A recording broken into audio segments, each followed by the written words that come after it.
Hello and welcome to the BIS Talks on Hazard Analysis and Critical Control Points as provided in IS 15000-2013. To have access to safe and nutritious food is the right of all the citizens.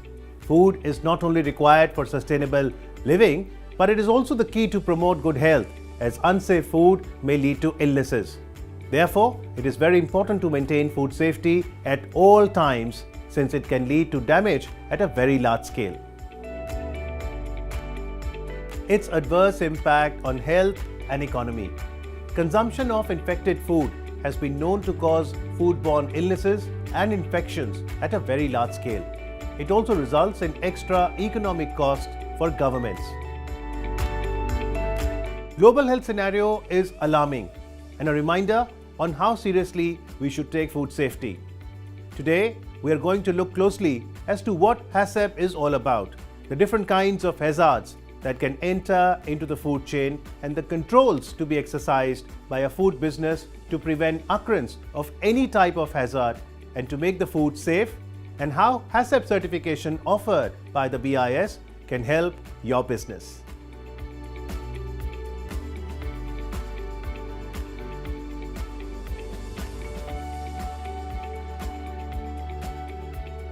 Now let's get a few basics on food safety in place.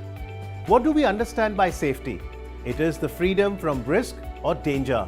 And what is food safety?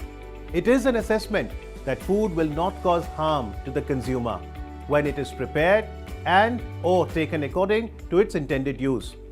Now, what is hazard? A biological, chemical or physical agent in or condition of food with the potential to cause an adverse health effect. First, let us understand the hazards. One of the most important aspects for HACCP is to identify the hazards in the system of any organization. It will vary from organization to organization. Food hazards may be biological, chemical, physical, allergenic, etc. Important biological hazards include macrobiological, that is internal or external parasites, and microbiological, that is fungi, bacteria, viruses, including pathogens. Chemical hazards include mycotoxins like aflatoxins in groundnuts, botulin, ergotin, pesticide residues, heavy metals like arsenic, lead, cleaning chemicals, allergens, veterinary drug residues, antibiotic residues, chemical additives, plasticizers, other toxic materials, etc. Physical materials or hazards are like insects, pests, filth, hair, metal fragments, pieces of plastic, wood chips and glass, and any other extraneous visible matter. Now come to the radiological hazards.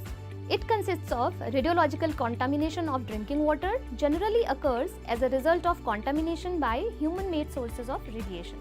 All these occur due to unsanitary conditions of production, processing, handling, storage and distribution of food.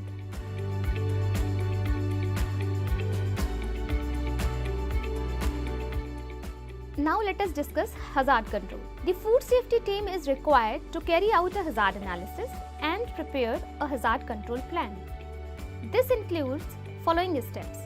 First, describes each product in detail. Second, prepares and verifies the flow charts on site. Third, conducts a hazard analysis to identify and assess hazards occurring at each process step. Fourth, for each significant hazard thus identified, the organization shall select appropriate control measure to reduce the hazard to acceptable limit. Fifth, validate the control measures. Sixth, establish a hazard control plan based on the above steps, defining the hazards to be controlled, their critical limits, monitoring procedures, corrections to be done and records to be maintained. Now, let us take a closer look at what is HACCP.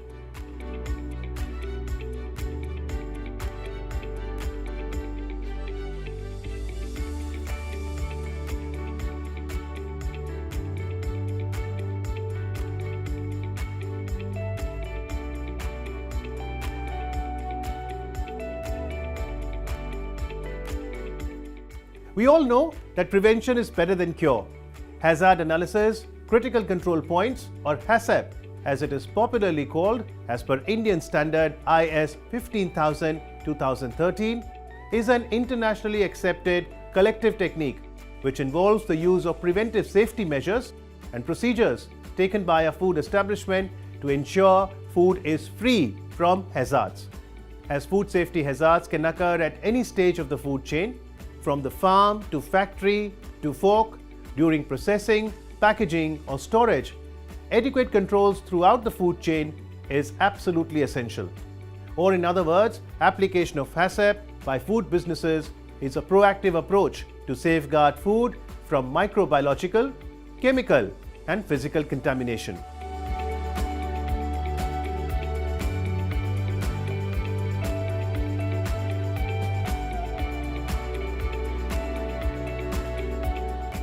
It is also very interesting to know the history of HACCP, how it was formed and when.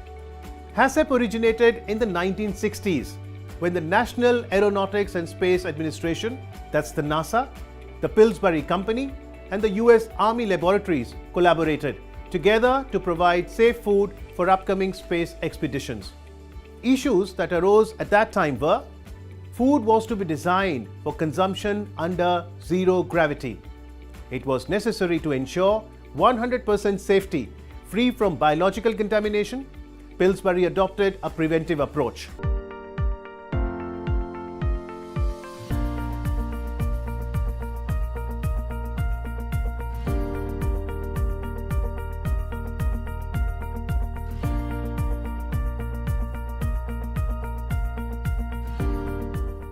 In 1993, the Codex Alimentarius Commission, which is a FAO and WHO body, endorsed the HACCP system as the most cost-effective approach which was devised to date for ensuring the safety of food. The Indian standard on HACCP, that is IS 15000-2013, is based on HACCP system developed by Codex Alimentarius Commission. In other words, we can say that HACCP is a science-based and systematic approach which identifies, evaluates and controls hazards which are significant for food safety. It focuses on prevention rather than end product testing. It can be applied to the entire chain from farm to table. It is internationally recognized and in some cases mandatory also.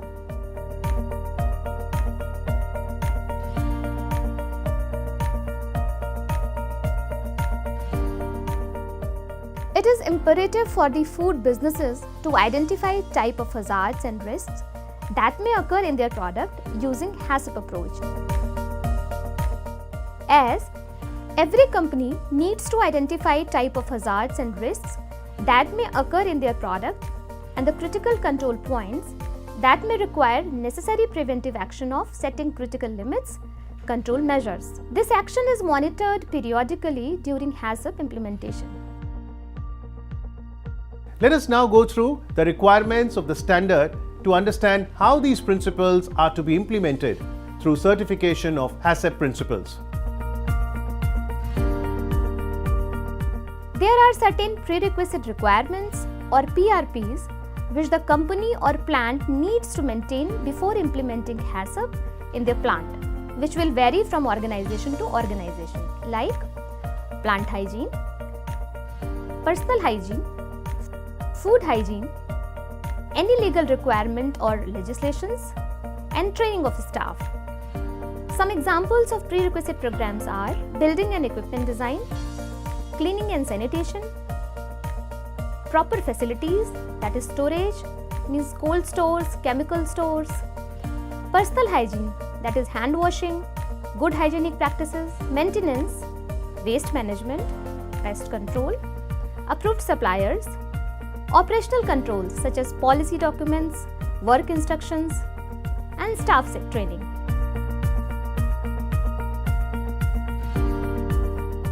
And we have been in close association with Bureau of Indian Standards for past 25 years. As far as the hazard analysis and critical control points are concerned, being in the milk packaging and processing unit, we have identified few prerequisites for our plant, and that include cleaning and sanitization, pest control, personal hygiene, storage, and waste disposal. After having identified these prerequisites, we need to work on how the hazard analysis work for us. So for that, we need to identify certain hazards. Say for we are dealing with the pouch packing. So what are the hazards in our work? There could be some extraneous matter that can spoil the milk. Then there could be any pathogens or any type of other adulterant that can cause spoilage of milk. So we need to first assess the hazards related with our work. Then we need to assess the risk and severity of these hazards. After this risk assessment, we can go for the analysis of or realization of critical control points. In the milk industry, we have pasteurization and storage as our critical control points. After realizing these critical control points, we set the critical limits.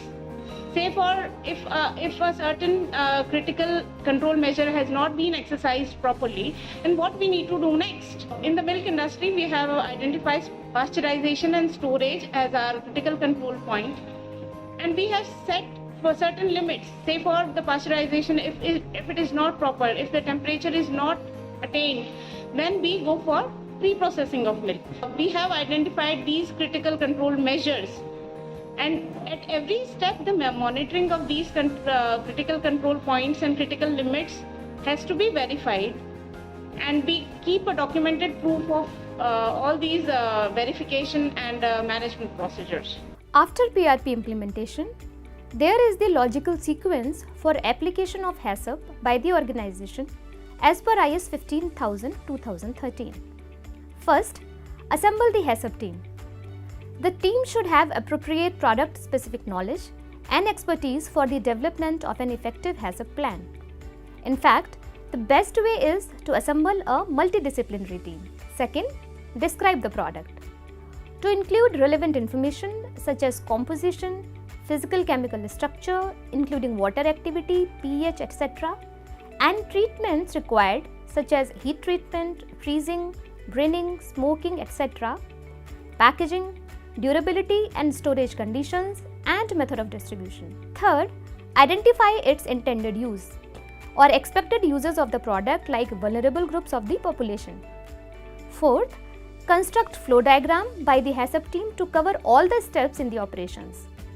Fifth, on-site verification of flow diagram by the HACCP team during all stages and hours of operation, and amend the flow diagram if required.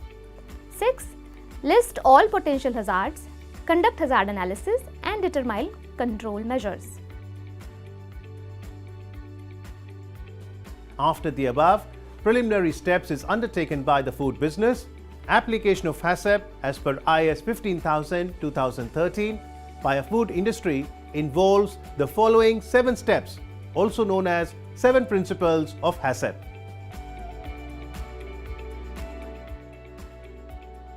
Principle 1 is conduct a hazard analysis. Now, the process of collecting and evaluating information on hazards and conditions leading to their presence to decide which are significant to food safety and should be addressed in the HACCP plan. What is the principle 2 is to identify the critical control points or the CCPs, a step or steps at which control measures can be applied and is essential to prevent or eliminate a food safety hazard or reduce it to an acceptable level. Examples are chlorination, filtration, RO, UV, etc. in water treatment. Principle 3 states to establish critical limits, a criterion or safety limits which separates acceptability from unacceptability. Principle 4, it establishes monitoring procedure, set up checks for control measures at CCP to confirm that the process is under control and within the critical limits. Finite example, let us consider a type of hazard. Hazard is physical, which is extraneous matter in water, and what is a control point is filtration, and monitoring can be done by filter sieves, sizes and integrity. The critical limit in this case would be the turbidity, which is less than 1 NTU. The fifth principle is to establish a corrective action. It is to decide what to do when critical limits are exceeded, or in other words, any action and activity that can be used to prevent or eliminate a food safety hazard or reduce it to an acceptable level. Principle 6 states to establish a verification procedure. It verifies that the HACCP plan is working. Principle 7, it establishes record keeping and documentation.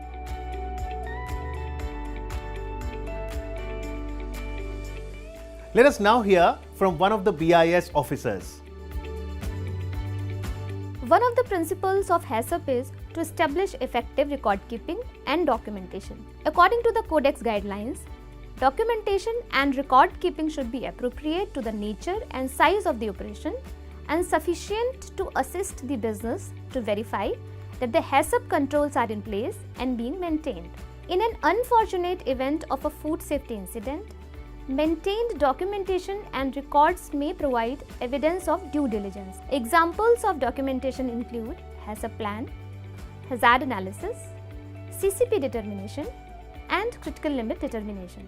Examples of records are CCP monitoring activities, deviations and associated corrective actions, verification procedures performed, and modifications to the HACCP system. Some other records include chlorine dosing records, chlorination monitoring records, temperature monitoring records, filter check records, water testing records, etc. All these records are an essential part of documentation. Having identified the prerequisite requirements and programs, next step is to identify the HACCP requirements. Taking the example of pouch milk packing, hazard identified in this process include adulterants, extraneous physical matter, microbiological pathogens, etc. Risk and severity of occurrence of each of these hazards is assessed. This helps to establish CCPs in a process. So, in the milk pouch packing process, pasteurization of milk and storage of pasteurized milk are identified as CCPs. We establish the critical limits for these CCPs and corresponding monitoring mechanism detailing what need to be monitored, how, when and by whom. So, for pasteurization, we monitor the pasteurization temperature through calibrated temperature indicators every 30 minutes during the pasteurization of milk. Thereafter, based on the monitoring data, we establish the corrective action to be taken when monitoring indicates that a particular CCP is not under control. So, for instance, the result of monitoring indicate that critical limit for pasteurization was not met, the corrective action would be to reprocess the milk. The next step is to establish procedure for a verification to confirm the HACCP system is working effectively.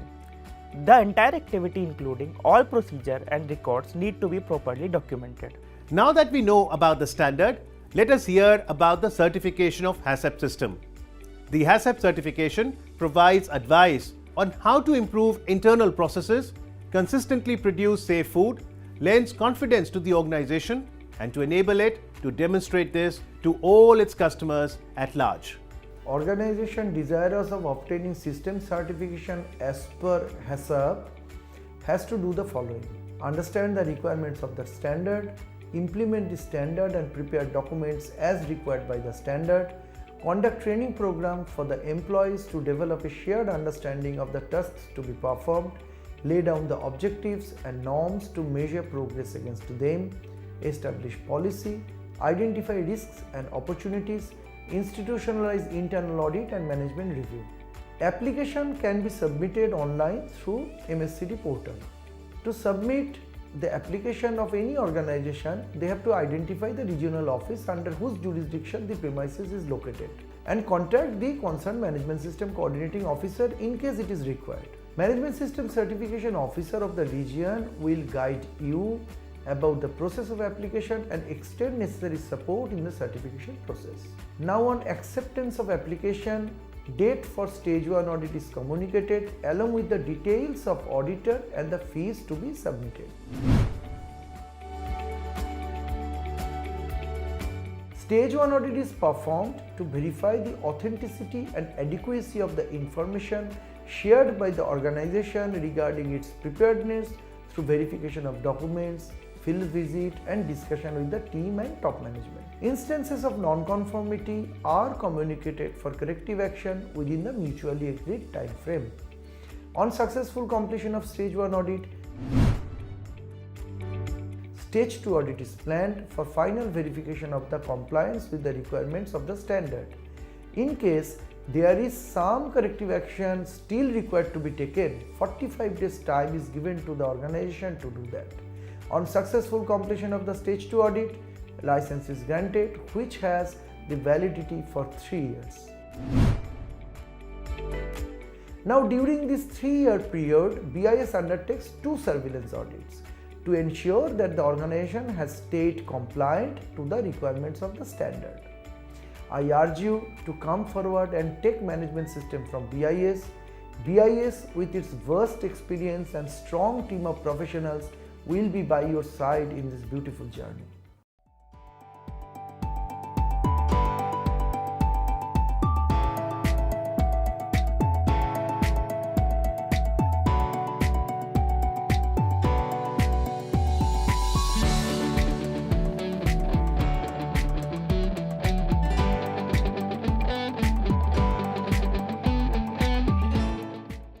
Undoubtedly, HACCP certification from the BIS offers many advantages. Certification from National Standards Body of India. All schemes are operated in accordance with the international standard ISO IEC 17021-1/2015. Ensures objectivity, confidentiality and impartiality in the certification process. Professional, competent, qualified and ethical auditors in all technical areas and sectors. Certification confidence to the interested parties. Ensures improvement of processes on a continuous basis. So friends, if you are in the business of food, get the HACCP certification. It is the key to gateways of opportunities to grow and win the trust of your consumers, distributors, partners and other stakeholders.